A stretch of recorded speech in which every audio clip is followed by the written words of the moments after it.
Hello everyone, जैसे कि आज हम लोग देखना है असाइनमेंट नंबर 9। असाइनमेंट नंबर 9 का हम लोगों ने ऑलरेडी 8 क्वेश्चन नंबर 6 तक शायद कर लिया था। एक बार देख लेते हैं इसको जल्दी से रिकैप। सबसे पहले हम लोगों ने कंपनी क्रिएट की थी मॉडर्न। फिर इसके बाद हम लोग ने ओपनिंग चढ़ाया था। फिर हम लोगों ने पेटी कैश में 2500 रुपीज़ ट्रांसफर कर दिए थे। उसके बाद फिर हम लोगों ने किया था क्या, पेटी एक्सपेंस की एंट्री, जिसमें हम लोगों ने कॉस्ट सेंटर को एलोकेट किया था। ठीक है। नेक्स्ट क्या था, 2175 rupees again we need to transfer, हमने वापस ट्रांसफर कर दिया था जो खर्च हुआ था, ताकि वापस पेटी कैश में बैलेंस कितना मेंटेन हो जाए, 2500 रुपीज।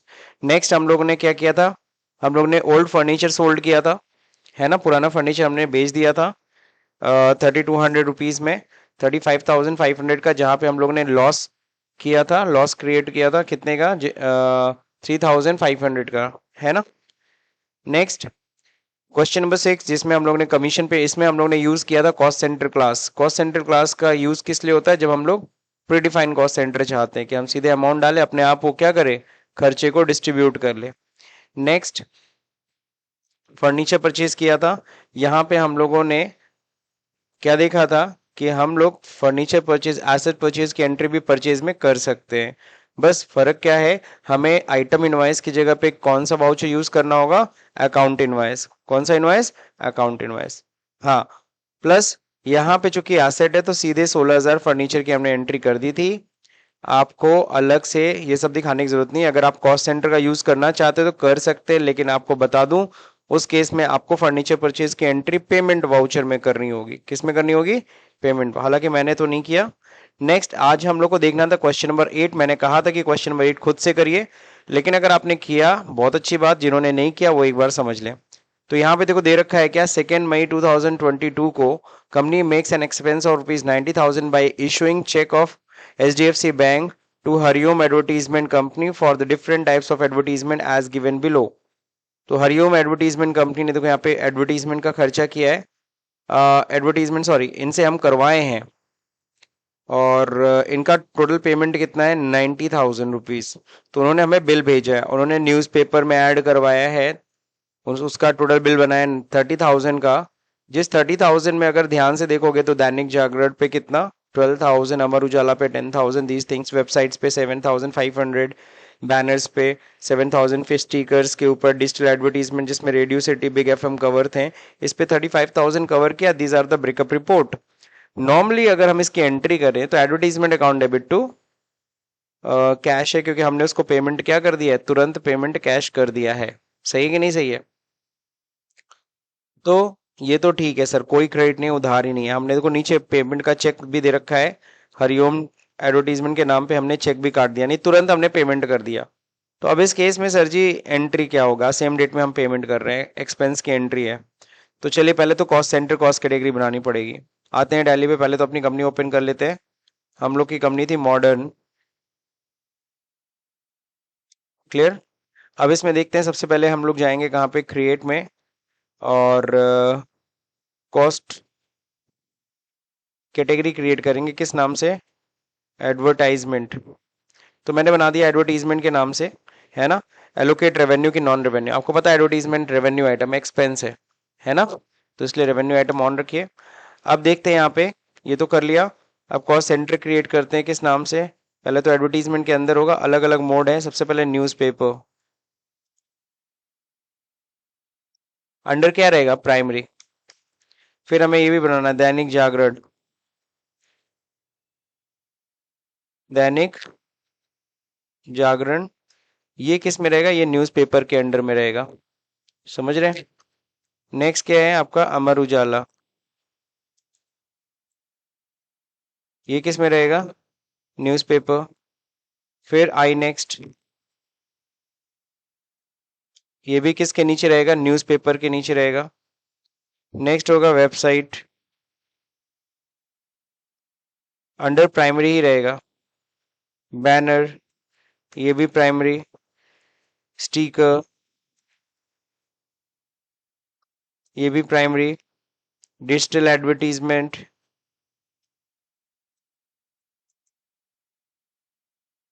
ये किस में रहेगा, अंडर प्राइमरी। अब डिजिटल एडवर्टीजमेंट में दो है, रेडियो, रेडियो सिटी, ये किस में रहेगा? डिजिटल एडवर्टीजमेंट में। और बिग एफएम ये भी किस में रहेगा? डिजिटल एडवर्टीजमेंट में। क्लियर? तो इस तरीके से हमें क्या करना है? कॉस्ट सेंटर्स क्रिएट करना है, पहला नंबर। समझ रहे हैं ना? तो यहाँ पे कैटेगरी सिर्फ एक नाम से बनेगी, वो कौन सा नाम होगा? एडवर्टीजमेंट।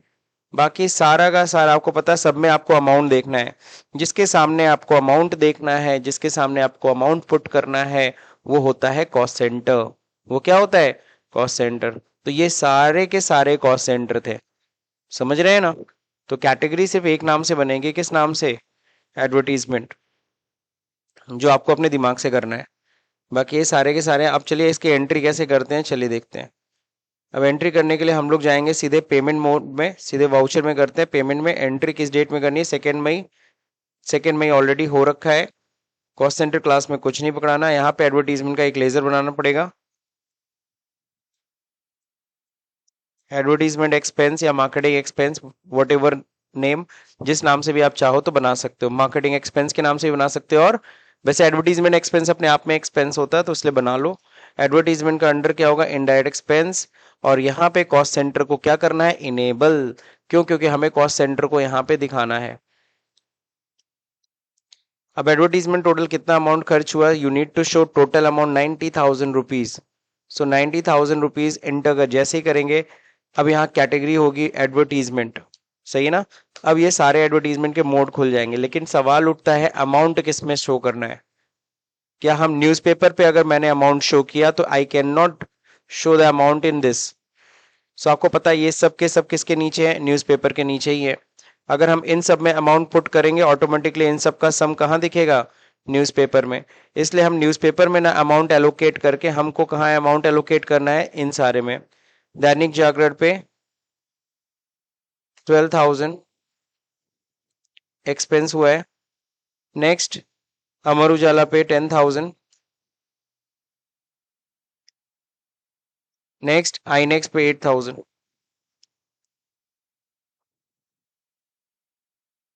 तो देखेंगे तो यहाँ देखो 30,000 हो गया कि नहीं हो गया?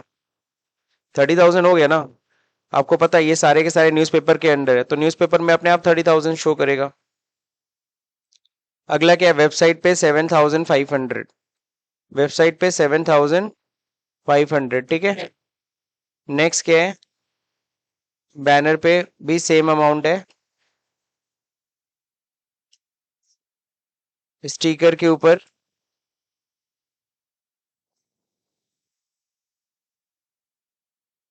अब बचा डिजिटल एडवर्टीजमेंट। डिजिटल एडवर्टीजमेंट में भी दो है, रेडियो एफएम एंड रेडियो और बिग एफएम। तो किसमें हम लोग अमाउंट किसमें चढ़ाना चाहिए? Radio city and big FM, बिल्कुल सही। तो radio city how much amount? 18,000। Rest of the amount जो है वो बिग एफएम पे 17,000। फाइनली 90,000 को हमने टोटल एलोकेट कर दिया। फिर यहाँ पे देखो पेमेंट कैसे हुआ है? पेमेंट हुआ है यहाँ पे, भले कैश लिखा है, इस पे मत जाइएगा। आपको पता है 90,000 का पेमेंट कहाँ कैश होगा? तो नीचे देखिए कैश चेक दिया हुआ है। चेक हमने काटा अपने एचडीएफसी बैंक का। So we need to show HDFC bank, enter cheque number, we need to show 889001। Clear? किसके नाम पे हमने चेक काटा है? Hariom advertisement company.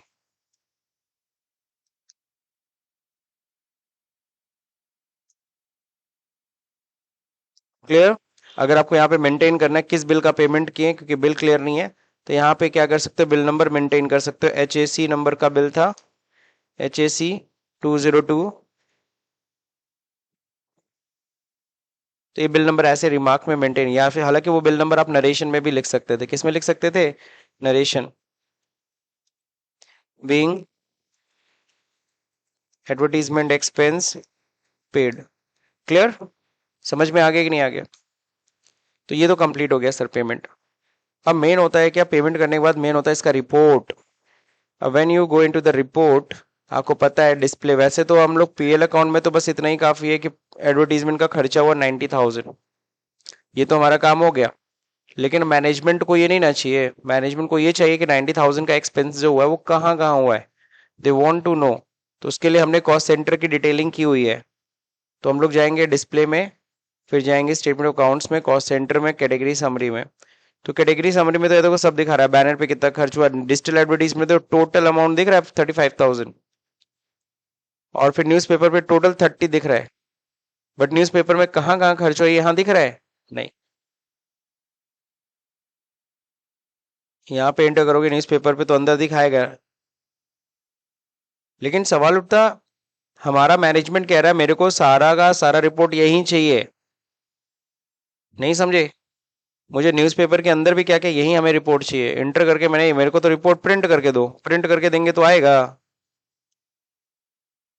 You need to सी, नहीं ना दिख रहा है, उन्हें ये भी बताना है कि न्यूज़पेपर के अंदर क्या क्या है, डिजिटल एडवर्टीजमेंट के अंदर क्या क्या है, अब वो कैसे प्रिंट दोगे। तो आपको पता है जब आप इस तरह से परेशान हो जाते हो और रिपोर्ट ज्यादा मांग रहा है तो आपको क्या प्रेस करना है, F12, F12 प्रेस करना है। और यहाँ देखिए एक ऑप्शन होगा, आई थिंक दिस वन, अगर ध्यान से पढ़े इसका नाम क्या है, एक्सपैंड, एक्सपांड बोलते हैं, एक्सपांड, एक्सपांड मतलब ओपन करना, expand all level in detailed format, clear. तो हमें डिटेल्ड फॉर्मेट में चाहिए, एक्सपैंड करना है जो भी, अगर यहाँ पे नहीं दिख रहा है तो भी। अब देखो यहाँ पे डिजिटल एडवर्टीजमेंट जो 35,000 था, उस डिजिटल एडवर्टीजमेंट में क्या क्या है, इन दोनों का अमाउंट ब्रेकअप करके दिखा रहा है। सेम चीज न्यूज़पेपर में 30,000, न्यूज़पेपर में क्या क्या आता है, अमर उजाला, दैनिक जागरण, आई नेक्स्ट, क्लियर। अब इसको आप प्रिंट करके ऐसे दे सकते हो रिपोर्ट। तो ये है कॉस्ट कैटेगरी समरी। अगर आपको सिर्फ और सिर्फ एडवर्टीजमेंट का डिटेल देना है तो कहाँ पे जाएंगे, किस में जाएंगे, और यहाँ पे फिर से एक्सपांड करना है तो एक्सपांड करने के लिए क्या करेंगे,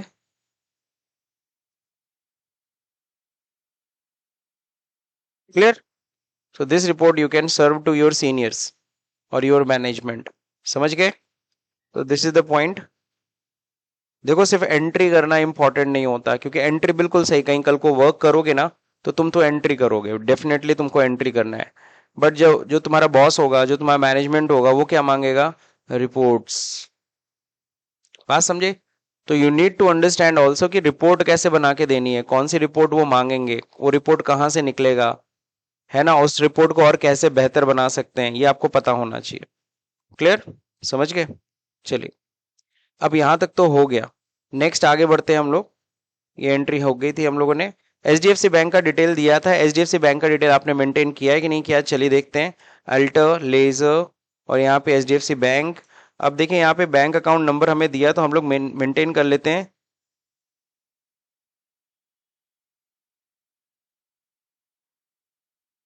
ओके ये हो गया अकाउंट नंबर, आईएफएससी कोड भी दिया है,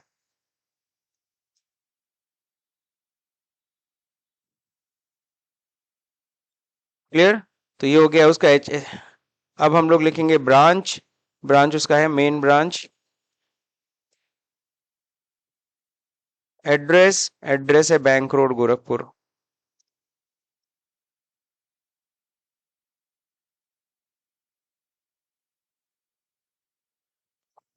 इस तरह से हमने बैंक डिटेल भी मेंटेन कर लिया, क्लियर है सबको।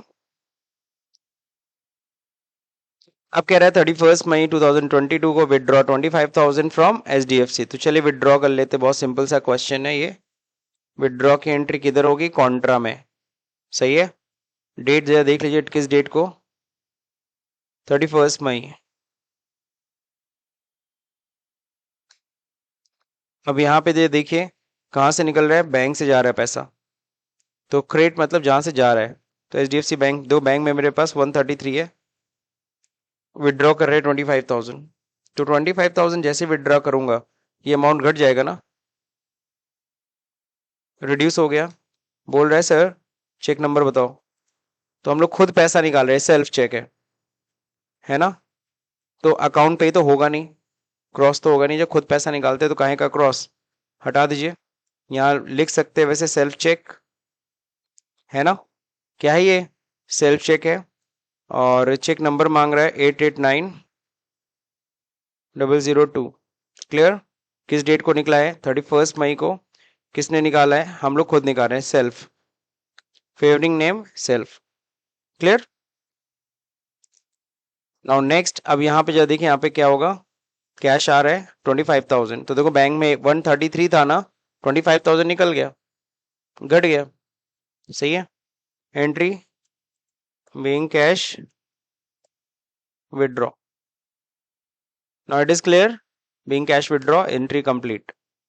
अब इसके बाद कह रहा है 10th number question, on 1st June 2022 company got the bank statement from the period of 1st May to 31st May and the following details has been revealed।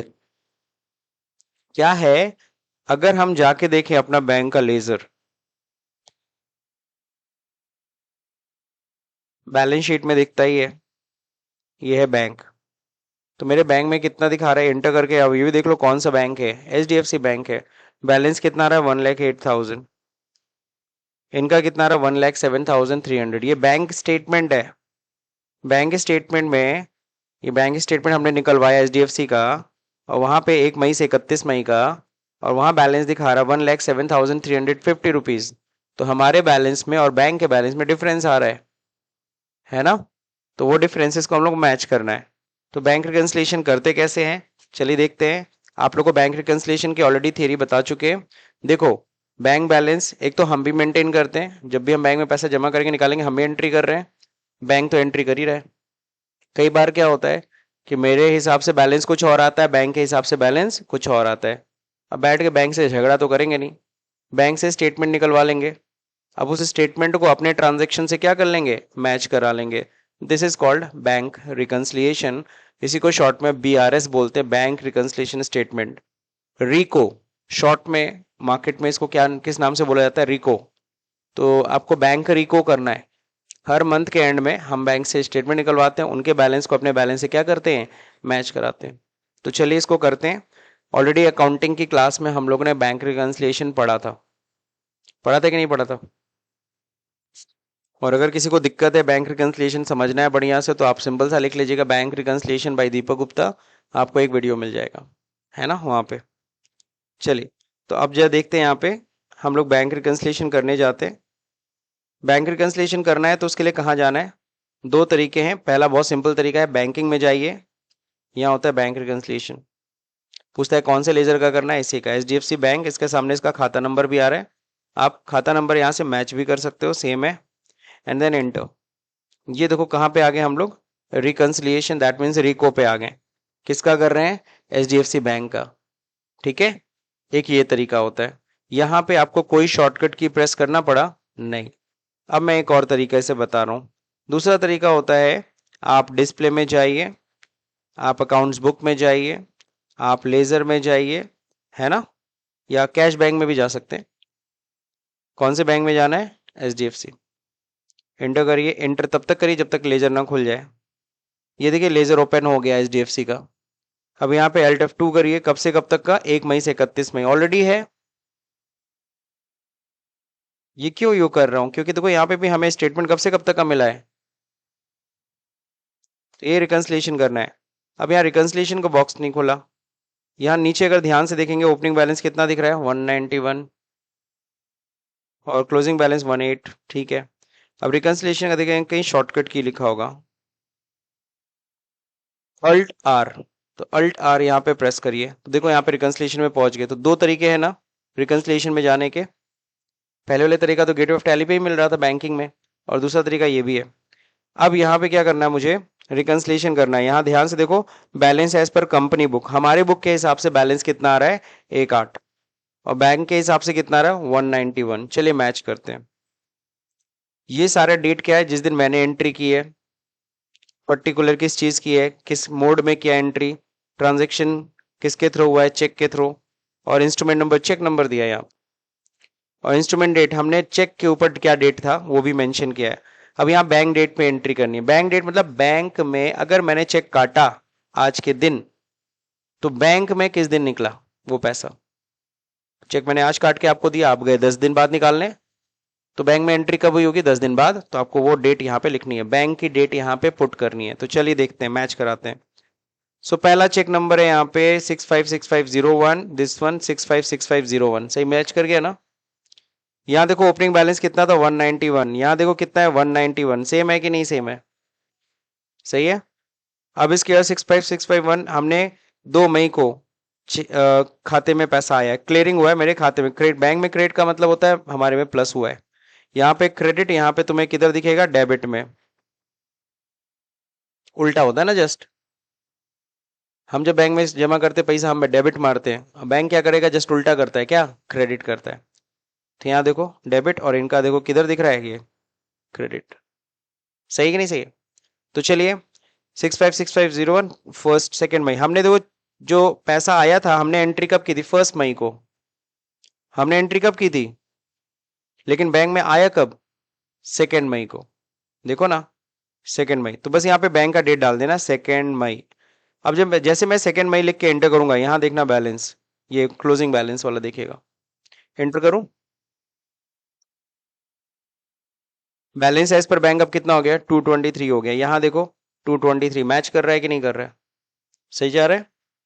अगला अगला देखते हैं हम लोग, यहाँ पे बैंक स्टेटमेंट में 889001, 889001, सही ना, ये पेमेंट किया था हमने एडवर्टीजमेंट का 2 मई को। तो 2 मई को पेमेंट तो किया था, लेकिन खाते से कब निकला, 31 मई को। तो हम लोग यहाँ पे लिख क्या लिखेंगे, 31 मई। हमने चेक काटा 2 मई को, चेक काट के दे दिया था हरिओम को, लेकिन उसने निकाला कब, 31। तो यहाँ पे बस बैंक का डेट डालते जाना है। अब देखना नीचे बैलेंस कितना होगा, इंटर 133, 133 मैच कर रहे हैं, मैच कर रहे हैं ना। नेक्स्ट क्या करना है, अब ये देखो कैश विदड्रॉ हुआ है शायद 31 मई को 889002, सही है। हमने किस दिन निकाला, और बैंक में भी सेम डेट में, जिस दिन निकालेंगे उसी दिन वो भी एंट्री करा, हम दोनों का डेट क्या है, सेम है 31 मई। तो चलिए 31 मई एंटर करेंगे, नीचे बैलेंस देखिएगा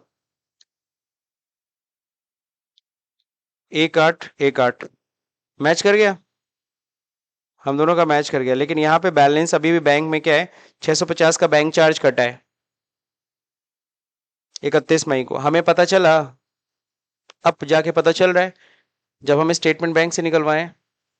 तो यानी ये बैंक चार्ज की एंट्री करनी पड़ेगी। इतना पहले एक्सेप्ट कर लीजिएगा, एक्सेप्ट कर ले, रिकंसिलेशन इतना एक्सेप्ट कर लीजिएगा। अब चलते हैं हम लोग एक एंट्री करने एडिशनल, वो है बैंक चार्ज की, वो भी पेमेंट होगा 31 मई को, हमारे खाते से बैंक चार्ज कट रहा है। तो बैंक चार्ज का लेजर चाहिए होगा ना, तो यहाँ अल्ट सी करके लेजर बनाएंगे, बैंक चार्जेस, ये हमारे लिए क्या है, इनडायरेक्ट एक्सपेंस है। कॉस्ट सेंटर एलोकेट करना है क्या, ना। अब समझे ना यहाँ पे कॉस्ट सेंटर क्यों आना चाहिए, ताकि जहां पे हमें कॉस्ट सेंटर एलोकेट करना हो हम वहां पे यस करेंगे, जहां नहीं करना है वहां नो करेंगे। वरना कई लोग, याद है अभी थोड़ी देर पहले सब लोग क्या कर रहे थे, लॉस बाई फायर में भी, loss on sale of asset पे भी कॉस्ट सेंटर पूछने लगा था कई लोग का, तो लोग वहीं अटक गए थे। तो एग्जैक्टली क्या करना होता है, यहाँ पे कॉस्ट सेंटर नो, जहां पे नहीं करना वहां नो कर दो।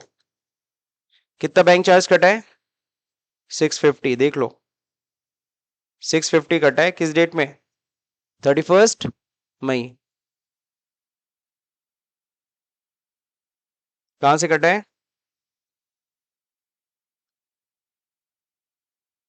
जाहिर सी बात है कोई चेक वेक तो है नहीं। अब क्या होगा यहाँ पे, इंस्ट्रूमेंट नंबर, तो इंस्ट्रूमेंट नंबर तो कोई है नहीं, बैंक चार्ज करता है कोई चेक से तो नहीं कटता है। तो यहाँ बेटर विल भी, आपको पता है इंस्ट्रूमेंट नंबर वहां दिखता है, तो यहाँ बेटर विल भी कि यहाँ पे लिख दो तुम, है ना। फेवरिंग नेम, बैंक चार्ज कटेगा तो किसके नाम पे कटेगा, कौन लेके गया पैसा, कौन लेके गया पैसा, HDFC bank. Being bank charges paid, है ना, या बीइंग बैंक चार्ज डिडक्टेड, है ना। अब ये एंट्री कर दी, अब फिर से रिकंसिलिएशन में जाते हैं, इस बार रिकंसिलिएशन यहां से चला जाए, कोई दिक्कत नहीं ना। सारा रिकंसिलिएशन हो चुका था, बस ये 650 का रिकंसिलिएशन नहीं हुआ था। ठीक है, अब देखो कंपनी के बुक में आ गया 17350, बैंक में एंट्री किस दिन हुई है, 31। बैंक में देखो बैंक चार्ज की एंट्री किस दिन हुई है, तो हम भी कौन सा डेट डाल देंगे, हो गया। अब कंपनी के बुक और बैंक का बुक दोनों क्या हो गया, मैच कर गया, that's it, completed. So this is the bank reconciliation. I hope so bank reconciliation समझ में आया है। बैंक रिकंसिलिएशन का मतलब क्या होता है, जब हम अपने बुक में हम भी भाई टैली में मेंटेन कर रहे हैं बैंक का हिसाब किताब, तो मेरे हिसाब से बैंक का बैलेंस क्या आ रहा है और बैंक जो मेंटेन कर रही है बैंक के स्टेटमेंट के हिसाब से बैंक का बैलेंस क्या आ रहा है, दोनों को क्या करना, मैच कराना ही बैंक रिकंसिलिएशन कहलाता है। बात समझे। और इंटरव्यूअर का बड़ा फेवरेट क्वेश्चन होता है व्हाट इज बैंक रिकंसिलिएशन। तो आपको बस इतना ही कहना है, कंपनी के बैंक बैलेंस को बैंक स्टेटमेंट के बैंक बैलेंस से क्या करना, मैच कराना ही बैंक रिकंसिलिएशन है। ठीक। अब लास्ट, अब यहाँ पे कह रहा है now show the profit and loss balance sheet cost centre category reports from the appropriate path. ठीक है सर, ऑलरेडी मैंने ये सब बता दिया है। सबसे पहले प्रॉफिट एंड लॉस अकाउंट पे जाते हैं। प्रॉफिट एंड लॉस अकाउंट पे अगर आप जाएंगे तो यहाँ पे आपको साफ साफ दिख रहा है लॉस 1,05,125 का, 1,05,125 का। वाई? क्योंकि everything we have is spend, सब कुछ तो खर्चा है, कुछ आया है क्या, nothing. So total expenses 1,05,125, same amount is there. Now balance sheet total if you go and matched, तो मैच कराओगे तो यहाँ पे देखो कितना है 468.75, बट यहाँ पे तुम देख रहे होगे 513 आ रहा है। तो डोंट वरी, इस पे घबराइएगा मत, आपका बैलेंस भी सही है। आपको पता है यहाँ पे प्रॉफिट एंड लॉस इधर माइनस में दिखा रहा है, और ये जो आपका प्रॉफिट एंड लॉस का बैलेंस अमाउंट दिख रखा है, ये कैसे आएगा दिखा दे रहा हूं। लाइबिलिटी में नहीं शो करना है, कंट्रोल है। अब देखो 5,13,000 आ गया, यही था ना 5,13,000। Now it is shown. So answer को देख लिया करो कभी कभी, जब पीएल अकाउंट इधर, हालांकि प्रॉफिट एंड लॉस अकाउंट हमेशा किधर होना चाहिए, लाइबिलिटी साइड। नॉर्मली जब हम लोग मैनुअल अकाउंटिंग पढ़े थे, प्रॉफिट होता तो कैपिटल में ऐड करते थे, लॉस होता तो कैपिटल में से लेस करते थे, यही ना करते थे। तो यहाँ पे हमें करना क्या है, तो बैलेंस मैच कर रहा है, डोंट वरी, इसको यस कर लो। ये आंसर भी सही है, 468.75 भी किसी का आ रहा है ना, वो भी सही है। क्लियर। सो मेरे ख्याल से ये असाइनमेंट समझ में आया। नीचे रिमेंबर पॉइंट्स दे रखा है, कॉस्ट कैटेगरी क्या होता है, कहाँ से इसको ऑन करते हैं, एक्टिवेट कैसे करते हैं, और ये क्या शॉर्टकट की होता है रिकंसिलिएशन का, अल्ट के साथ आर, है ना। तो ये सब चीजें आपको आनी चाहिए।